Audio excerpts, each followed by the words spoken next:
¿Pueden cerrar ya la cocina, por favor?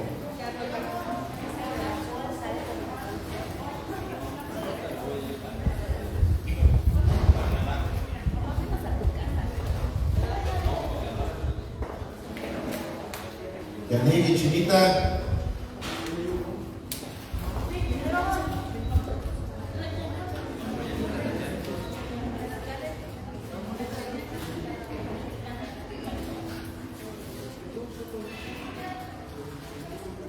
Es que Yannick y Chinita ya no van a estar en el salón de niños, y ya tienen 12 añitos, 12 añotes, ¿verdad? Ya van a estar ya aquí con nosotros también, nada más que ahí creo que se están despidiendo del salón de los niños, pero ya tienen que estar acá de este lado. Bueno, vamos a darle continuidad a nuestra predicación expositiva consecutiva del Evangelio. ¿De qué estamos llevando a cabo? ¿Cuál? No los oigo. Marcos, ¿verdad? ¿Cuál es el capítulo en el que vamos? 12. ¿Y cuál versículo nos tocará el día de hoy? 18. Eso. A ver cómo si es bueno hacer preguntas para que pongamos más atención. Aunque siempre es la misma, ¿verdad? Contesta. Ya le voy a tener que... ¿Ahora fue Diego? Ok. Miren, el título de nuestra predicación tiene por nombre, con signos de interrogación, ¿qué pasa después de la muerte? Yo creo que todo cristiano es lo primerito que aprendemos, ¿verdad? ¿Qué es lo que pasa después de la muerte? Precisamente porque cuando nosotros venimos a los pies de Cristo, una de las principales cosas que el Señor quita de nuestros ojos espirituales son esas vendas que no nos permiten darnos cuenta quién realmente tiene la condición para vivir eternamente en el cielo o quién tiene la condición para vivir eternamente en el infierno o para morir eternamente en el infierno, como lo dice la Biblia. Entonces, esta a lo mejor puede aparentar ser un título de una predicación muy trillado, muy X, pero la verdad es que es la pregunta de los 64,000, ¿verdad? Como decían en los 80s, no sé si todavía se usa esa frase, pero la verdad es que el 70-60% por lo menos de la gente se va a la tumba sin saber a dónde se va a ir. Y hay otro 30%, 20-30% de personas que piensan que se van a ir a un lugar, pero no se van a ir a ese lugar. O sea que estamos viendo que estamos dejando nada más como un 10% de las personas que realmente tienen la seguridad de su salvación o de su perdición. Y precisamente por eso el día de hoy esta predicación va a ser una de las predicaciones más importantes que tú y yo podemos recibir en nuestra vida. Y es una predicación con la cual tú y yo debemos de aprender para que la gente a la que conocemos le podamos abrir esos ojos que tienen cerrados en su religiosismo o en su error tan garrafal que puede tener mucha de esa gente. Y bueno, pues aquí en Marcos 12:18 al 27, ahí es donde vamos a encontrarnos con una enseñanza que nuestro Señor Jesucristo le dio a sus discípulos de aquel entonces y nos la va a dar a los discípulos de redención por su gracia en este siglo XXI.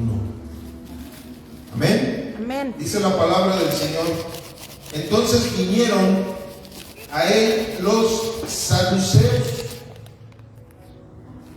que dicen que no hay resurrección, y le preguntaron diciendo: Maestro, Moisés nos escribió que si el hermano de alguno muriere y dejare esposa, pero no dejare hijos, que su hermano se case con ella y levante descendencia a su hermano. Hubo 7 hermanos. El primero tomó esposa y murió sin dejar descendencia. Y el segundo se casó con ella y murió y tampoco dejó descendencia. Y el tercero de la misma manera. Y así los 7, y no dejaron descendencia. Y después de todos murió también la mujer. En la resurrección, pues cuando resuciten, ¿de cuál de ellos será ella mujer, ya que los 7 la tuvieron por mujer? Entonces respondiendo Jesús les dijo: no erréis por esto, porque ignoran las Escrituras y el poder de Dios, porque cuando resuciten de los muertos y se casaran, ni se darán en casamiento, sino serán como los ángeles que están en los cielos. Pero respecto a que los muertos resucitan, ¿no han oído en el libro de Moisés cómo le habló Dios en la zarza diciendo: yo soy el Dios de Abraham, el Dios de Isaac y el Dios de Jacob? Dios no es Dios de muertos, sino Dios de vivos. Así que ustedes mucho erráis. Señor bendito Dios, gracias por tu palabra. Gracias por darnos esa oportunidad, ese privilegio de tener Biblias en nuestras manos para poder escudriñar, Señor, tu santa voluntad. Gracias, bendito Dios Todopoderoso, por darnos el permiso en este país de poder estar predicando públicamente, Señor, a través de las redes sociales, en un lugar, Señor, en donde públicamente la gente puede venir a escuchar lo que tú nos quieres decir. Te damos muchísimas gracias por esa libertad y te pedimos, Padre mío, que nosotros podamos aprovechar esos privilegios que nos das como tu iglesia en Latinoamérica para poder recibir tu instrucción, para poder recibir tu consejo, para recibir el consuelo, Señor, de la profecía que está escrita en este libro que tú has dejado para que todos nosotros nos instruyamos a través de él.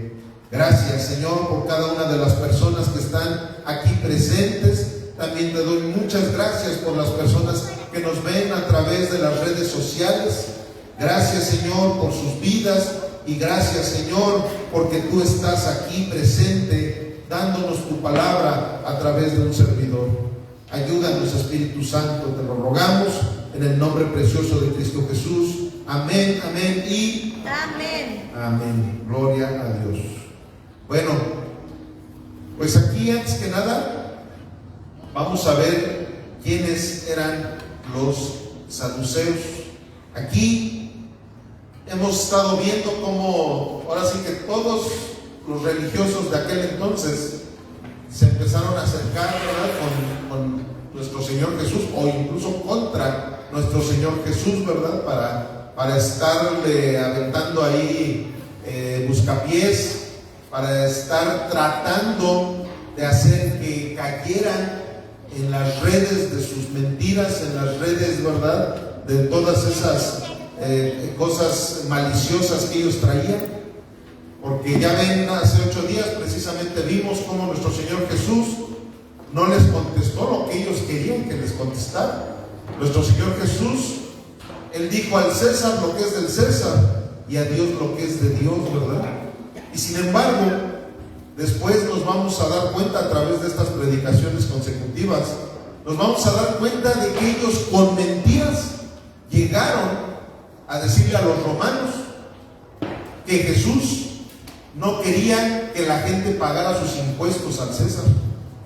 O sea, fíjense nada más, ellos trataron de que Jesús contestara de una mala manera para que ellos lo tacharan de ser un hereje, de ser una persona que iba en contra de Roma, y Jesús no les contestó lo que ellos querían que les contestaran.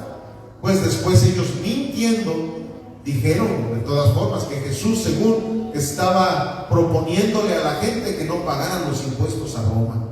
Entonces con eso nos percatamos que estas personas no se estaban queriendo salir, más bien no se estaban saliendo con la suya, pero aunque no se salían con la suya, ellos de todas formas buscaban a través de la mentira estar provocando que a Jesús lo odiara a la gente. Ahora hay algo bien curioso. Los saduceos no se llevaban para nada bien con los fariseos. Incluso sus costumbres eran totalmente diferentes, igual que con los escribas. Sin embargo, vemos que tanto herodianos como los escribas, los saduceos, los fariseos, que bueno, al final de cuentas los escribas eran escribas de cada una de las religiones, pero tanto herodianos, fariseos y los saduceos no se llevaban bien. Sin embargo, tenían un enemigo en común, nuestro Señor Jesucristo. Entonces por eso estaban confabulando. Pero miren, vamos a ver quiénes eran los saduceos. Si lo pones por ahí, hijo, ahí está. Dice: grupo religioso político del judaísmo. Aceptaban solo el Pentateuco, o sea, los 5 primeros libros de la Biblia, del Génesis a Deuteronomio, lo que le llaman los judíos la Torá. Esos son los únicos libros que ellos aceptaban de todo el Antiguo Testamento. O sea, ellos no aceptaban las crónicas, los salmos, los proverbios, todos los libros proféticos, todo eso ellos no lo aceptaban. Solamente los 5 libros que Moisés escribió. Negaban la resurrección.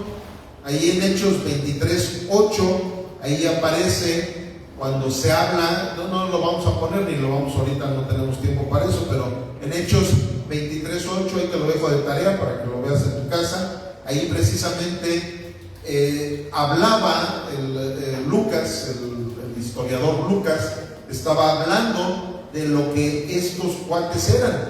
Ellos no creían en la resurrección y tampoco creían en que existieran ángeles y demonios. O sea, no creían en las cuestiones espirituales. Eran materialistas religiosos, tenían poder e influencia en el Sanedrín, a pesar de que no era un grupo tan grande como los fariseos, pero ellos tenían los cargos más importantes del Sanedrín. O sea, era un grupo muy poderoso políticamente hablando. Religiosamente hablando, los fariseos eran los más poderosos. Políticamente hablando, los saduceos, ellos eran los más poderosos. Y eran más interesados en conservar su posición que en conocer la verdad. Y miren, esta es una prédica excelente como para dársela a los pastores también, ¿verdad? Porque desgraciadamente nos encontramos en unas épocas en donde hay muchos lugares, y sobre todo ahorita que ya están empezando a construir un partido político cristiano otra vez, como hace muchos años hicieron con uno que se llamaba el PES. Bueno, ahorita ya están otra vez confabulando entre varios cristianos, varios pastores, ya se están queriendo meter a la política y todo así parecido a estas creencias que ellos tenían. O sea, los saduceos eran de esas personas que decían: yo soy muy religioso, pero también soy muy político. O sea, como si se pudiera. Nada más para que se den una idea, si mal no recuerdo, en el artículo 15 del libro que hay sobre las sociedades religiosas en gobernación, en el artículo 15 tenemos prohibido los pastores, tenemos prohibido meternos en política. O sea, yo tengo totalmente prohibido ponerme aquí a estarles hablando a favor de algún partido político. Eso sí, a mí y sobre todo pues, en las redes sociales, todo eso, a mí me llegan a ver eso, me censuran los de gobernación. Pero hay ya muchísimos que ni siquiera les importa. Y desde el púlpito se ponen a hablar de política y se ponen a confabular en contra de los partidos que ellos a los que ellos no les van y todo eso, y es que forman iglesias partidistas de ciertos partidos políticos, valga la redundancia. Entonces ese es el espíritu saduceo, precisamente, que hay en muchos lugares, que hay en muchas congregaciones, desgraciadamente. Pero aquí precisamente vamos a ver la lección que nuestro Señor Jesucristo le va a dar a estos saduceos, ¿verdad? Y bueno, ya lo vimos ahorita con la cita que acabamos de leer, porque esa es la que vamos el día de hoy a escudriñar. Vamos a hacer un exégesis de todo eso, para ver qué es lo que Dios nos dice sobre todo lo más importante que hay después de la vida, que hay en el momento en que nosotros morimos, qué es lo que va a suceder, ¿verdad?, con nuestras almas, qué va a suceder con nuestros espíritus y qué va a suceder con nuestro cuerpo, porque recuerden que somos seres tripartitos, somos un espíritu que tiene un alma y vive en un cuerpo. Entonces, como seres tripartitos, nosotros debemos de entender el por qué nuestro Señor Jesucristo dio la vida en la cruz, por qué nuestro Señor Jesucristo vino a rescatarnos precisamente de que toda nuestra vida, toda nuestra esencia se fuera al infierno. ¿Ok? Y bueno, pues vamos a hacer la exégesis de nuestra cita, Marcos 12, 18 al 23. Dice: entonces vinieron a él los saduceos, que dicen que no hay resurrección. ¿Qué es lo que ellos decían que no había? Ok, entonces vamos a ver qué onda con su pregunta, ¿verdad? Dice, y le preguntaron diciendo: maestro, o sea, luego así, igual, ¿verdad?, que los de hace 8 días, ¿verdad?, así bien, barberos ahí con: maestro, Moisés nos escribió que si el hermano de alguno muriere y dejare esposa, pero no dejare hijos, que su hermano se case con ella y levante descendencia a su hermano. Esto es una ley que aparece en Deuteronomio, que se le llama la ley del levirato. La ley del levirato es una ley en donde, ahora sí que el levirato es un sinónimo de cuñado. Hagan de cuenta que es la ley del cuñado, por así decirlo, en donde esa ley, si tú tenías hermanos, estabas casado y tus hermanos estaban solteros y tú te mueres, en ese momento tu hermano tiene la obligación de casarse con tu mujer, con tu viuda, para que, y sobre todo eso era cuando no había hijos. ¿Para qué? Para que ese hermano pudiera continuar con lo que tú habías dejado inconcluso, para que tu mujer pudiera tener hijos y seguir con la descendencia. Esa es una ley que encontramos en Deuteronomio. Entonces, estos cuates, como sí creían en los 5 primeros libros, si se acuerdan, ¿verdad?, que vimos eso, ellos creían en la Torá, creían en el Pentateuco, que son los 5 primeros libros que fueron escritos por Moisés. Entonces ellos le dicen: nosotros, pues allí en Deuteronomio, ahí vimos, ¿verdad?, que Moisés habla de esto. A ver qué pasa. Luego, ¿en cuál nos quedamos? Vamos al 20. Dice: hubo 7 hermanos. Fíjense nada más las ridiculeces que incluso empezaron a decir estos cuates. El primero tomó esposa y murió sin dejar descendencia. Y el segundo se casó con ella y murió y tampoco dejó descendencia. Y el tercero de la misma manera. Miren, yo esta predicación se me estaba antojando ponerle como título: la viuda negra. Porque fíjense nada más, imagínense, o sea, ¿quién se iba a querer casar ya no con esa mujer? Oye, se casa y se muere, se casa y se muere. Y luego dice en el 22: y así los 7, y no dejaron descendencia, y después de todos murió también la mujer. En la resurrección, no que ellos no creían en la resurrección, pues cuando resuciten, ¿de cuál de ellos será ella mujer, ya que las 7 la tuvieron por mujer? O sea, vean ahí, o sea, luego se ve con qué maldad esos cuates estaban queriendo hacer caer también a nuestro Señor Jesús. Pero miren, esto estaba tan ridículo, porque imagínense, estos cuates solamente creían en los 5 primeros libros, los libros que había escrito Moisés. Pero por lo que estamos viendo, Ellos no eran los fariseos, eso sí, en cuestión teológica, wow, ¿verdad? Incluso los dije hace 8 días o hace 15 días. Un fariseo tenía que tener por lo menos los 5 primeros libros de la Biblia, los tenía que tener aquí en la cabeza. O sea, no era de, a ver qué dice Deuteronomio, qué dice Éxodo, qué dice el Génesis. No, ellos lo traían aquí en la cabeza. Y si pertenecías al Sanedrín, ahí tú tenías que tener todo el Antiguo Testamento aquí en la cabeza. Te lo tenías que saber de memoria. Pero con ellos no. Ellos sí eran unos religiosotes, pero ignorantotes, como lo estamos aquí viendo. Ellos eran muy ignorantes de la palabra, como algunas denominaciones, desgraciadamente. Ay, soy cristiano, sí, pero no lees la Biblia. Pues eres un saduceo, entonces pues no eres cristiano. Un cristiano tiene que alimentarse diariamente de la palabra de Dios. Entonces, estos cuates tenían ese problema, que eran muy ignorantes. Entonces, aquí vamos a empezar con esta frase. Bueno, son 2 frases que dice así: no todos los que hablan de Dios creen realmente en la vida eterna. O sea, tú puedes escuchar, y sobre todo a muchos religiosos que nosotros conocemos muy bien, ¿verdad? Algunos incluso son nuestros familiares, desgraciadamente. No porque sean nuestros familiares, desgraciadamente, sino porque son de esos religiosos que no saben ni siquiera qué rollo se mueve su familiar, ¿verdad? Que saben que era un delincuente, era un borracho, era un fumador, era una persona que trataba mal a la gente en general, a su esposa. Ay, en paz descanse, ¿verdad?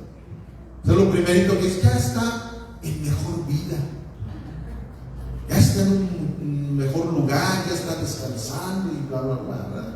Y como la película de Pedro Infante, los que vieron ahí la de los, ¿cómo se llama? Los 3 huastecos. No sé si se acuerdan que una señora está ahí velando a su marido y está, ay, mi viejito lindo, hermoso, ay, cómo lo voy a extrañar, ¿por qué se fue? Aunque era un desgraciado, aunque no me daba ni siquiera para comer y me daba unas golpizas tremendas, el muy desgraciado y no sé qué tanto y no sé qué tanto rollo. Ay, pero pobrecito, ya en paz descanse, ¿verdad? Bueno, ya se las dejé de tarea a los que no han visto esa película, está muy buena, de Pedro Infante. Entonces, aquí vemos esa situación. Hay muchísimas personas, ¿verdad? Tanto cristianos como no cristianos. Dicen, ay, en paz descanse. Pues hay muchos requisitos en la Biblia, familiar. Y esos requisitos los decimos cada 8 días precisamente. O sea, la Biblia habla claramente que los borrachos no entrarán en el reino de los cielos. ¿A poco no? Lo hemos dicho en frecuentes ocasiones. La Biblia habla claramente de que los cobardes no entrarán en el reino de los cielos. Eso lo dice en Apocalipsis. La Biblia habla claramente en 1 Corintios que los homosexuales no entrarán en el reino de los cielos tampoco. Y bueno, hay una lista, ¿verdad?, tremenda. Ya simplemente cuando la Biblia nos dice que nuestro cuerpo no nos pertenece, porque nuestro cuerpo es templo del Espíritu Santo, ya sabemos que todo, absolutamente todo lo que hagas en contra de ese cuerpo que Dios te dio, o sea, incluyendo la gula, incluyendo las drogas, incluyendo muchas cosas, eso es parte de algo que da evidencia de que el Espíritu Santo no es el que guía tu vida. Sin embargo, reitero, siempre por ese corazón, ¿verdad?, por ese corazón perverso, por ese corazón engañoso, la gente dice, ay, no, pero es que era bien buena gente. Sí, era un fumador, sí, era bien borracho, sí, era eso, pero era bien buena persona. Entonces, ay, ¿cómo no va a estar en el reino de los cielos? Bueno, pues ese grave problema tenían también todos estos religiosos, ¿verdad? Ellos pensaban que sus obras en la política, sus obras aquí, sus obras allá, todo eso les iba a ganar la salvación. Como ahora en el seminario se habló precisamente de esa doctrina de los testigos de Jehová, que ellos piensan que no existe un infierno. Ellos piensan que existe un cielo para la gente que hace buenas obras. ¿Y cuáles son sus buenas obras? Que se hagan testigos de Jehová. Y si no se hacen testigos de Jehová, hay una aniquilación para todas esas personas. O sea, no existe el infierno, simplemente son aniquilados. O sea, se desvanecen, ya no existen. Por eso se le llama a esa doctrina de la aniquilación, los aniquilistas. Entonces, hay mucha gente que tiene unas ideas bien marcianas. ¿Por qué? Porque no leen la Biblia. Muchas personas, ¿verdad? Así como John Lennon, ¿no? que decía, no, pues imagínate, ¿verdad? Que no exista el cielo, ¿verdad? Imagínate que no existe el infierno. Imagínate. O sea, precisamente andan buscando la manera de que todo lo que dice la Biblia se desvanezca. ¿Para qué? Pues para que haga cada quien lo que quiera hacer. Entonces, esa es una situación en la cual nosotros el día de hoy vamos a examinar el por qué nuestro Dios diseñó el cielo, por qué diseñó el infierno y por qué diseñó una serie de requisitos para que nosotros tengamos realmente la seguridad de nuestra salvación, en una seguridad genuina. Es más, te voy a decir una cosa: cuando alguien tiene una seguridad genuina de que es salvo, todo su comportamiento es como si estuviera tratando de ganarse la salvación todavía. Él sabe perfectamente que no es por obras, pero él está todo el tiempo pensando en que pudiera perder su salvación, aunque él sabe que nunca la va a perder, porque Dios nunca te va a quitar algo que ya te dio. Pero bueno, vamos a continuar. Vamos a ver aquí en Tito 1:13 al 16, por favor, acompáñenme a Tito 1:13.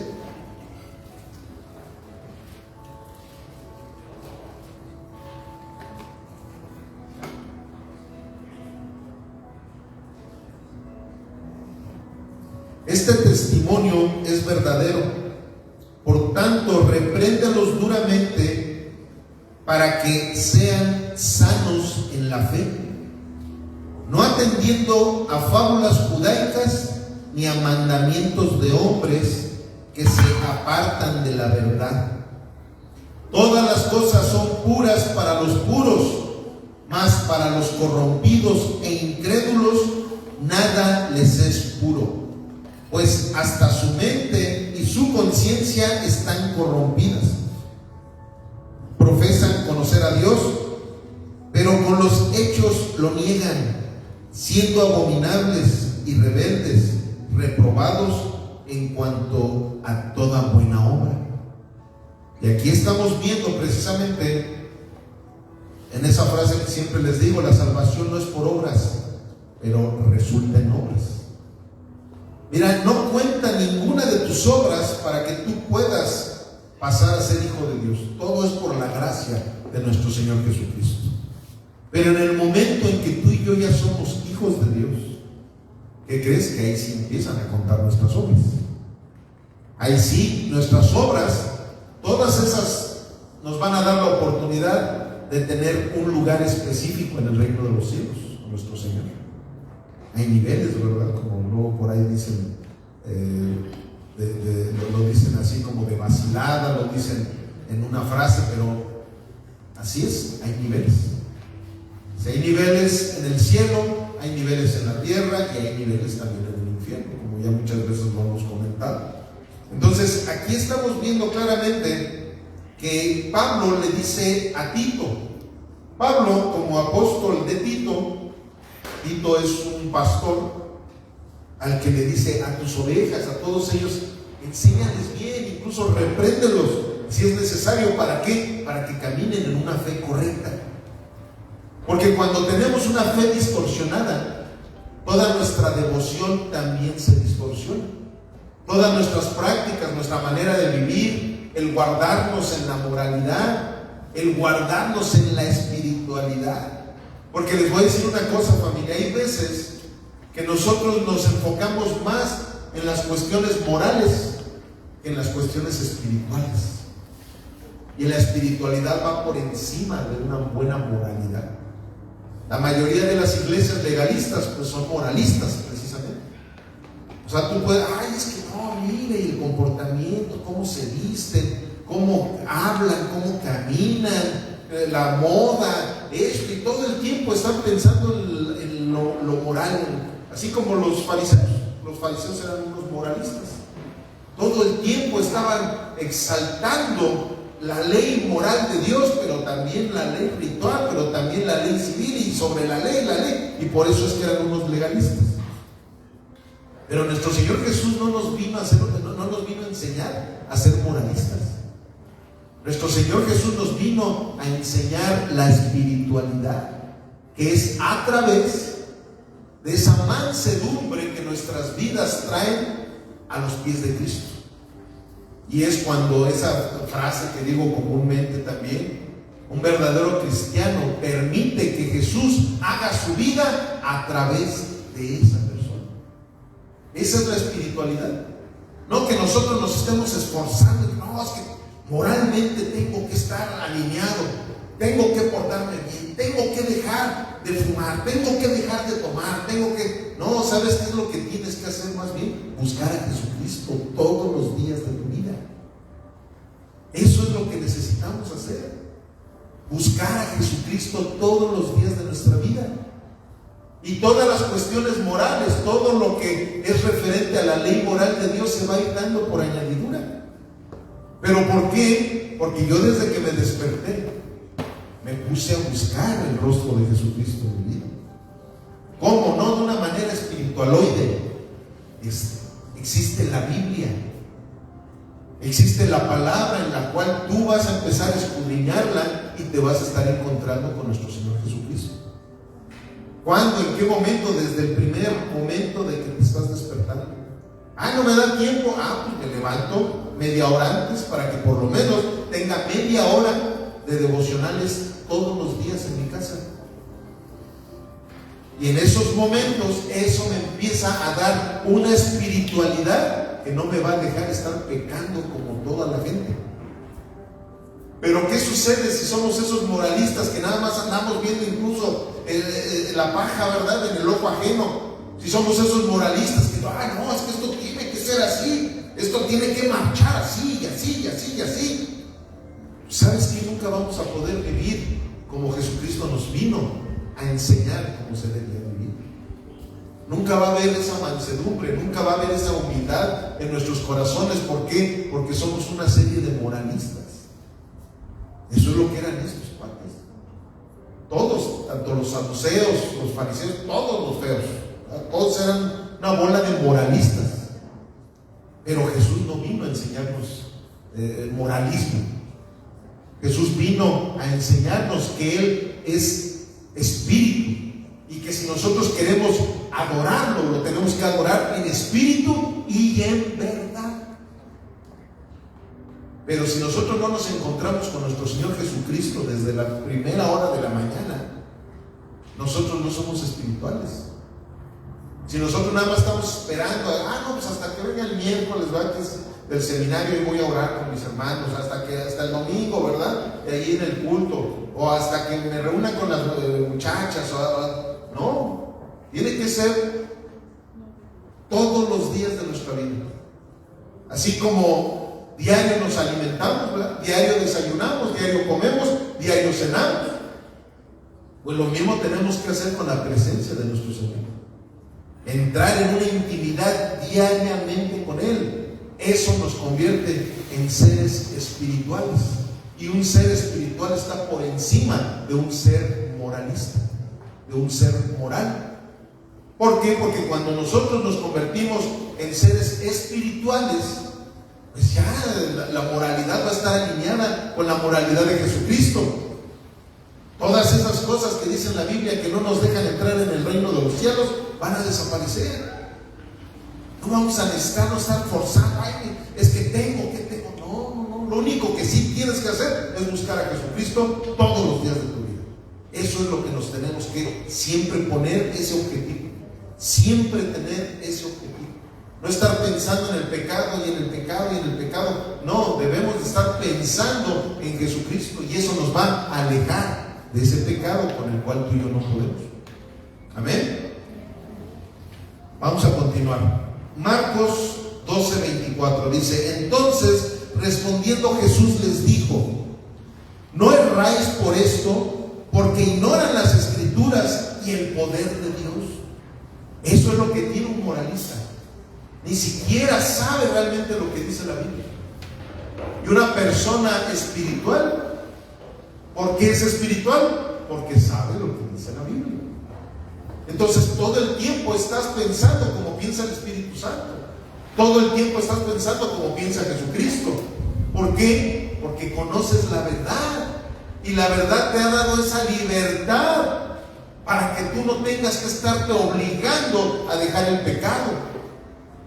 Esa espiritualidad en la que tú estás viviendo no coincide con ese pecado con el cual has estado batallando tantos años de tu vida. Muchos opinan sobre la vida después de la muerte, pero pocos escudriñan lo que Dios dice. Tú te puedes a platicar con la gente, sea de la religión que sea, cuando hay ignorancia, empiezan a decirte una sarta de tonterías.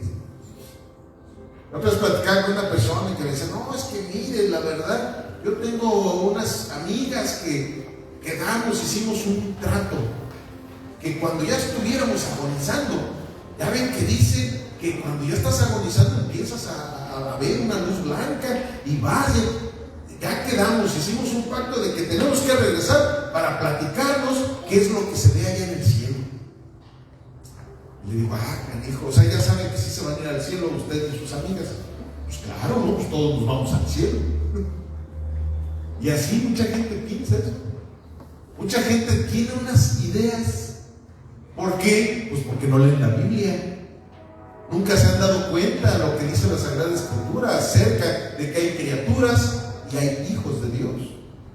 No es lo mismo ser criatura de Dios que ser hijo de Dios.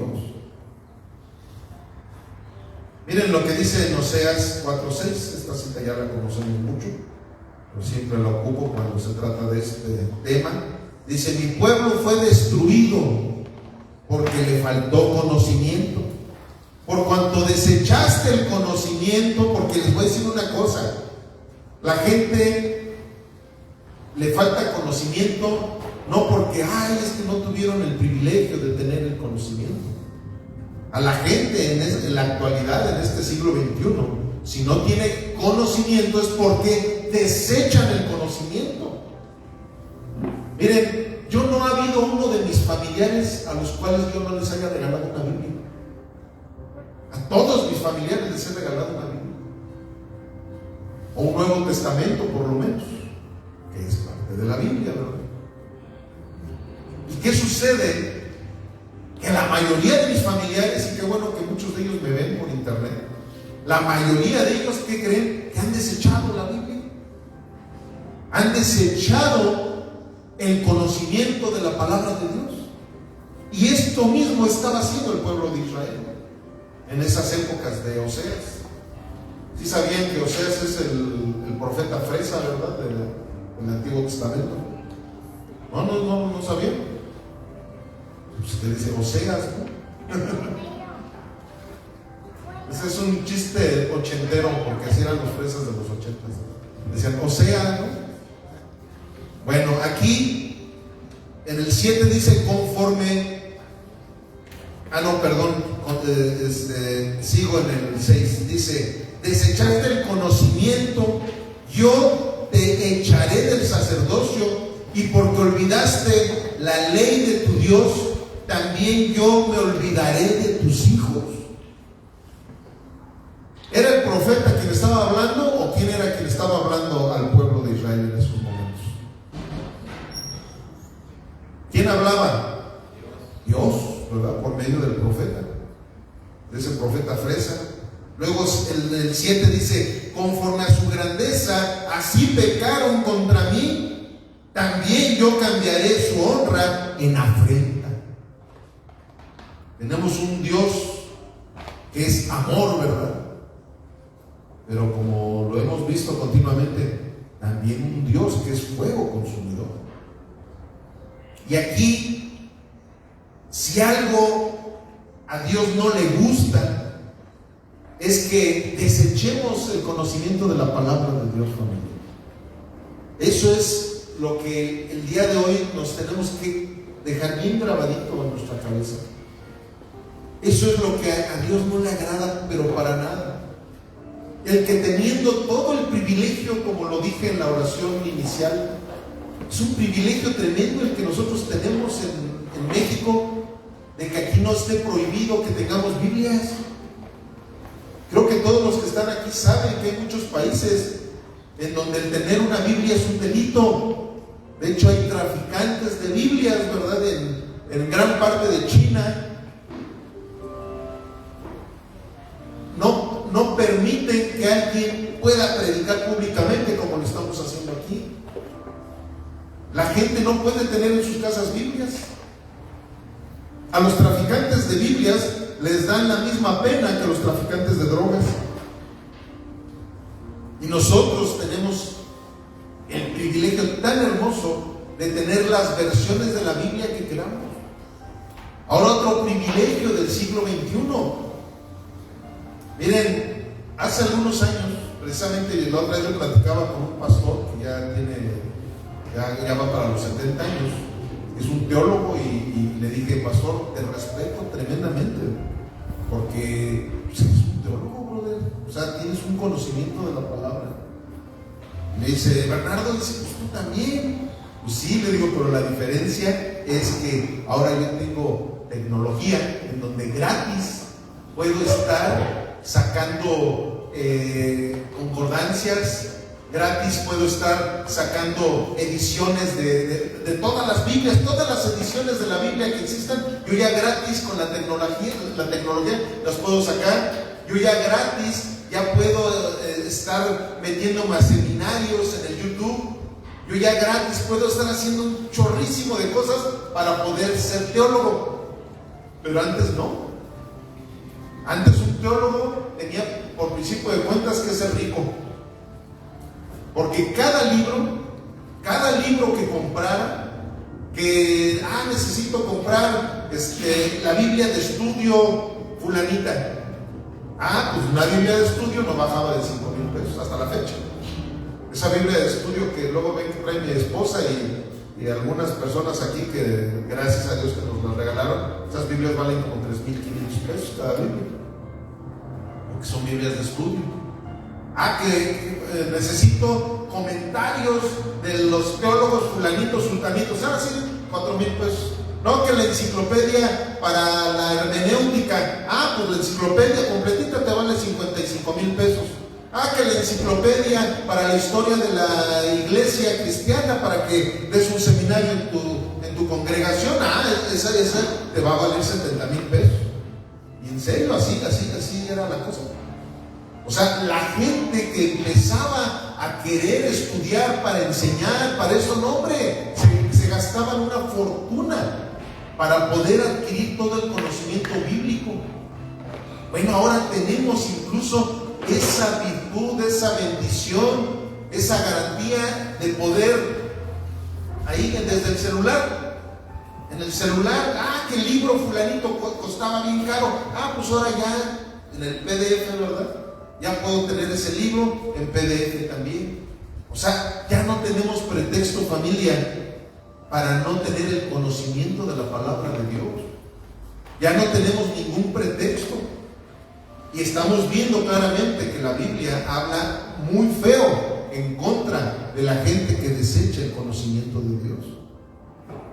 Miren, vamos a continuar. En Marcos 12:25 dice: porque cuando resuciten de los muertos, ni se casarán, ni se darán en casamiento, sino serán como los ángeles que están en los cielos.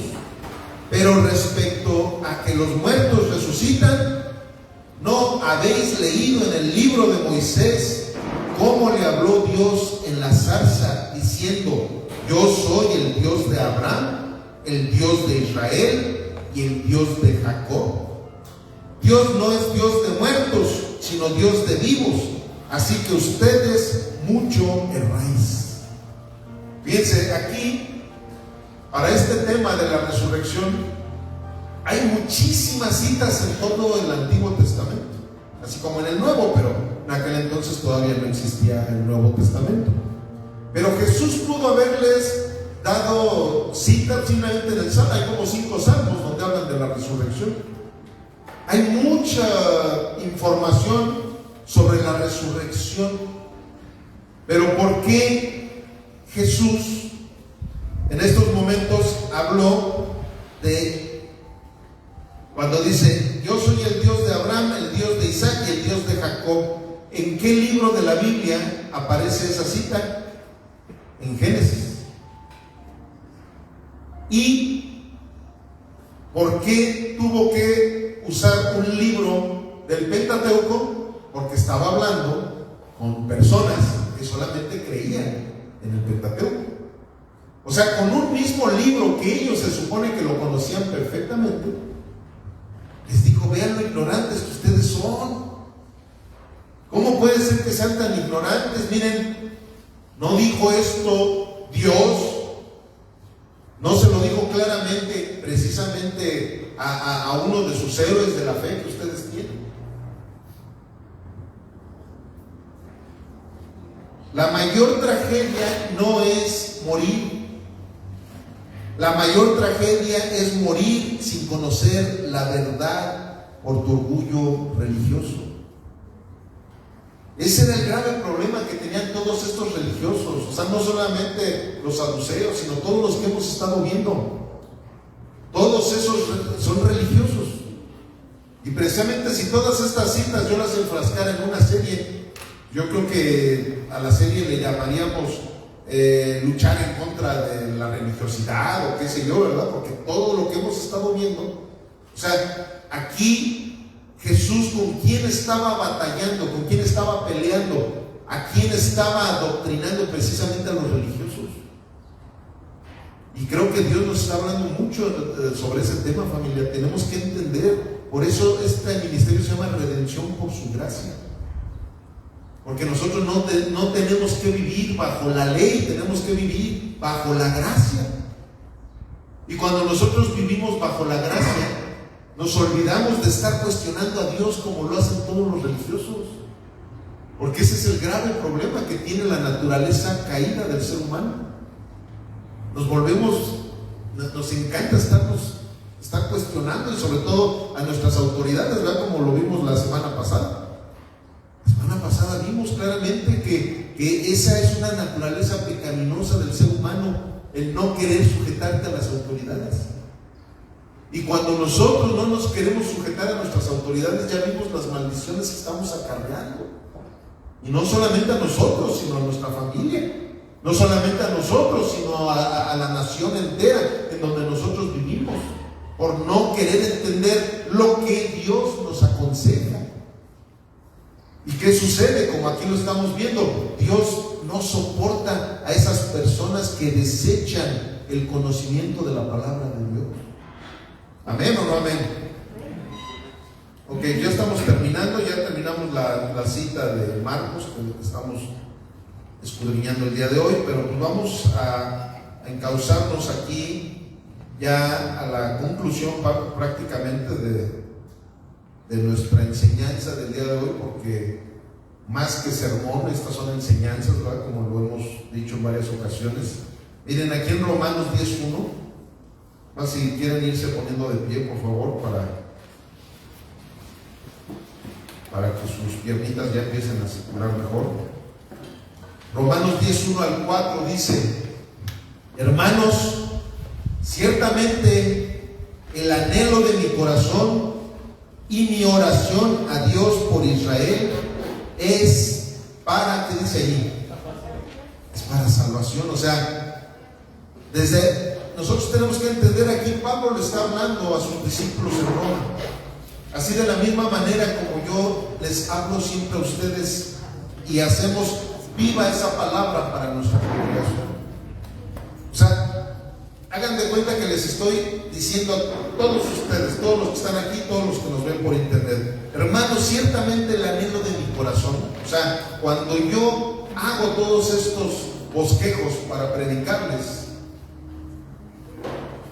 y mi oración a Dios es por ustedes, es por redención, por su gracia. ¿Para qué? Ahí está, eso es el propósito de todas las predicaciones que yo traigo en este púlpito, familia, para la salvación de todos nosotros. O sea, aquí nunca deben de tener en su pensamiento, ay, es que el pastor se goza, ¿verdad?, con estar echando pedradas. El pastor se goza con familia. Yo me gozo cuando veo que una persona está siendo transformada por el poder del Evangelio. Y aquí, gracias a Dios, ha habido muchísima gente que ha sido transformada por el amor de nuestro Señor Jesucristo a través de su predicación. A lo mejor no tenemos esa bendición, o como se le quiera llamar, ¿verdad?, de que haya multitudes en este ministerio. Pero de que han pasado multitudes en este ministerio, han pasado multitudes en este ministerio, y todas esas personas se han ido con esta semilla que Dios nos ha dado a través de su evangelio, a través de su predicación. Entonces Pablo precisamente por eso reafirma con esa congregación en Roma, diciéndoles, todo esto lo hago para qué, para su salvación. Luego dice en el 2, porque yo les doy testimonio de que tienen celo de Dios, pero no conforme a ciencia. Porque ignorando la justicia de Dios y procurando establecer la suya propia, no se han sujetado a la justicia de Dios. O sea, era Pablo el pastor de todos los romanos. Y miren, así como en muchas iglesias actuales, desgraciadamente, pues como él lo está diciendo, muchos no se sujetan a lo que se dice desde el púlpito. Muchos no se sujetan. ¿Por qué? Porque prefieren más su comodidad, porque prefieren más que su carne se sienta a gusto, a que su espíritu se regocije en la presencia del Señor. Porque nosotros nunca vamos a poder estar en la presencia del Señor cuando no nos estamos sujetando a nuestras autoridades. Nosotros nunca vamos a poder estar en la presencia del Señor cuando no estamos alineados a sus mandamientos, ¿verdad? Porque es que hay muchas personas que dicen ser espirituales, pero precisamente cuando tú ves que esa persona no es una persona humilde, ya no puede ser espiritual. Cuando tú ves que esa es una persona rebelde, ya no puede ser espiritual. O sea, hay tantas evidencias que la misma Biblia nos muestra para nosotros mismos decir, Señor, sí soy espiritual. O decir, Dios mío, perdóname, pero quiero ser espiritual. Perdóname, Señor, ¿por qué? Porque no vaya a ser la de malas. Como decía el mismo apóstol Pablo, no vaya a ser la de malas, que yo esté descalificado para llegar al reino de los cielos.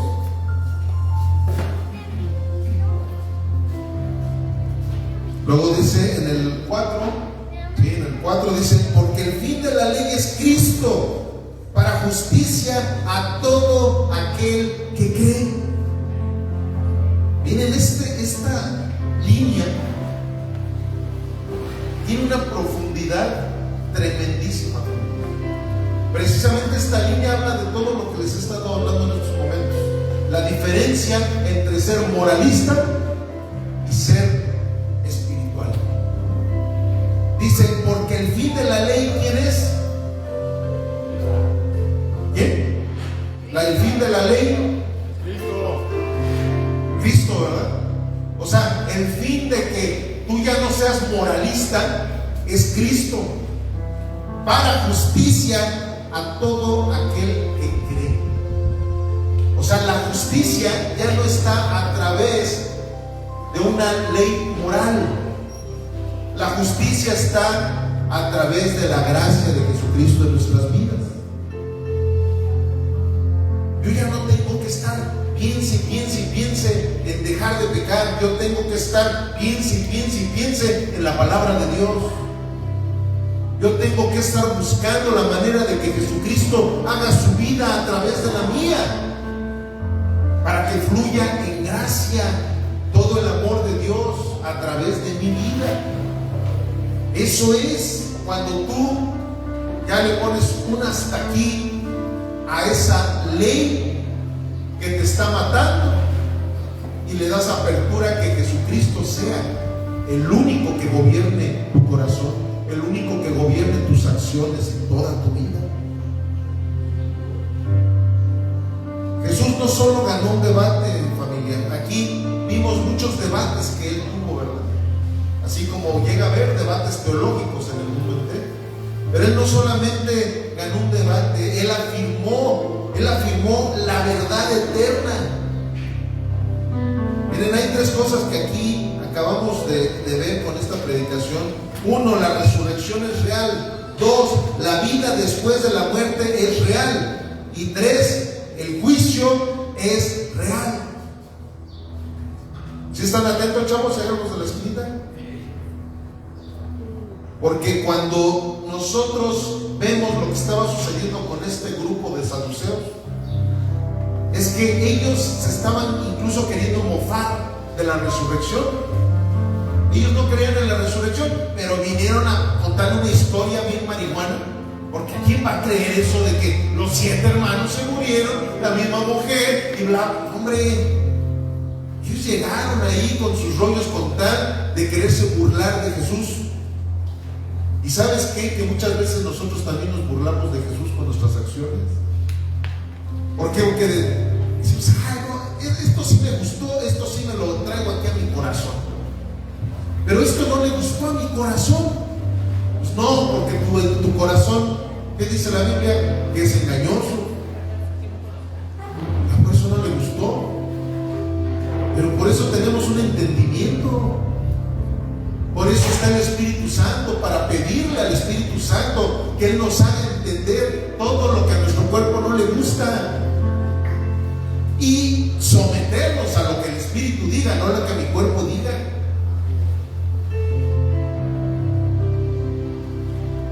La pregunta no es si habrá vida después de la muerte. La pregunta es ¿dónde la pasarás? Esa es la pregunta, como les dije hace ratito, ¿verdad? Mucha gente piensa, no, sí me voy al cielo, porque todos nos vamos al cielo. Sí, sí, eso dices tú y dice tu abuelita y dice tu tradición, pero la Biblia dice que no. Más, la Biblia dice que son bien poquitos los que se van a ir al cielo, y son muchísimos los que se van a ir al infierno. ¿Quieres saber realmente a dónde te vas a ir? Métete en la Biblia, conoce las Sagradas Escrituras. Miren lo que dice 1 Corintios 9:25. Todo aquel que lucha, de todo se abstiene. Ellos a la verdad para recibir una corona corruptible, pero nosotros una incorruptible. Claro que la Biblia nos manda a abstenernos de todo lo que a nuestra carne le gusta, pero ese es el grave problema. Chavos, vénganse para acá, por favor. Vénganse aquí hay varios lugares donde se pueden sentar. Ahorita ya se ponen a cotorrear, porque esto es principalmente para que los jóvenes escuchen. Por favor, jóvenes. A ver, Yanik y Chinita, ¿dónde andan? Vénganse para acá también. Bueno, vénganse para acá para que vean ahí que ya se van a titular. Miren, aquí yo quiero que esta cita, de hecho hace poco la expusimos, porque ¿qué creen? Que hay gente, hace poquito una persona estaba a punto de morirse, tuvo una situación muy fea, y él tiene años de que fue cristiano, pero tiene años de que ya no se congrega, se la pasa diciendo groserías, así es una persona. Y él está diciendo, oh, yo lo bueno es que estaba a cuentas con Dios, yo estaba a cuentas con Dios, yo sé perfectamente que por eso cuando me golpearon y esto y lo otro, yo dije, pues si me muero no importa. Y yo le dije, oye, o sea, si tú te hubieras muerto, ¿a dónde te hubieras ido? Pues al cielo. Ay, no. Le digo, mira, ¿nunca has leído en 1 Corintios lo que el mismo Pablo decía? Y voy a continuar leyendo. En el 26 dice: así que yo de esta manera corro, no como la ventura, de esta manera peleo, no como quien golpea el aire, sino que golpeo mi cuerpo y lo pongo en servidumbre, no sea que habiendo sido heraldo para otros, yo mismo venga a ser eliminado.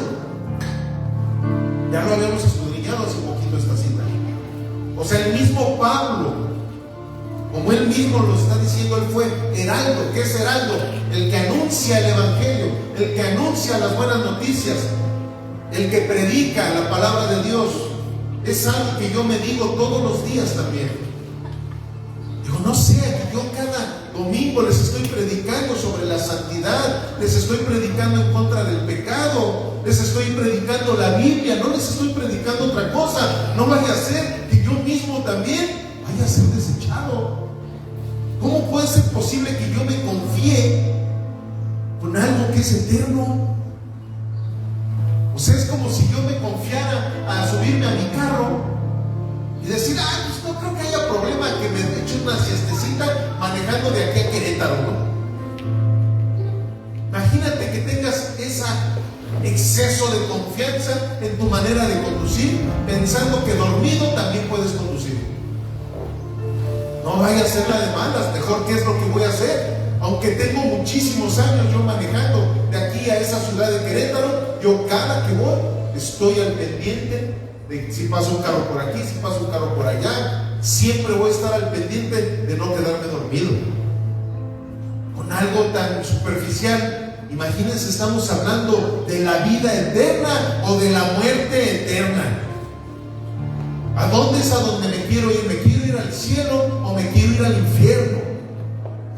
Porque de escudriñar la Biblia correctamente, de eso depende a dónde me voy. De la Biblia, no depende de otra cosa, no depende de cómo me comporté, porque como ahorita lo estamos diciendo, no se trata de una situación moral, se trata de una situación espiritual. Porque les voy a decir algo, hay grupos, hay sectas que moralmente hablando se comportan mucho mejor que los cristianos.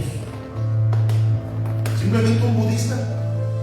Yo un tiempo tuve unas amistades que eran una familia budista, y si vieran, no dicen groserías, no fuman, no se drogan. O sea, moralmente hablando, son personas que están pero bien alineaditos. Pero ¿sabes qué? Que si ellos no rindieron su vida a Jesucristo antes de morirse, ellos se van a ir al infierno. No es su moralidad. Se trata de alinearnos al corazón de Cristo. Por eso el mismo Pablo decía: no sea que habiendo sido heraldo para otros, yo mismo venga a ser eliminado. Hoy tenemos solamente dos opciones, familiares, los que están aquí, los que nos ven por internet: seguir como los saduceos, religiosos pero incrédulos, porque eso es un religioso, muy religiositos, ¿verdad? Pero cuando les hablas de estos temas, no, yo no creo que mi abuelita se haya podido ir al infierno si rezaba el rosario todos los días. Yo no lo puedo creer, ella tenía un chorro de imágenes por todo su cuarto. No, y luego nosotros rezamos el novenario y eso. Esos son los saduceos.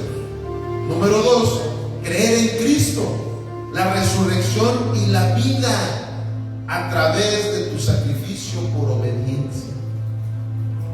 ¿Cuál es el sacrificio que tenemos que hacer? Tengo que dejar el pecado, tengo que dejar No. ¿Sabes cuál es el único sacrificio que tienes que hacer?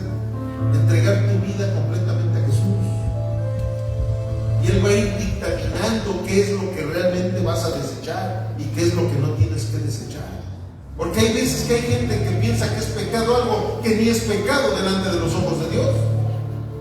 Los legalistas son tremendos. Si aquí estuviera uno de esos legalistas, aquí ya nos estaría viendo un chorro de nosotros que nos vamos a ir al infierno, empezando por mí, porque no traigo corbata. Muchas que están pintadas, muchas que usan pantalón. Para ellos eso es pecado, eso es moralismo, pero el moralismo es subjetivo. Para algunos puede ser pecado, para otros no.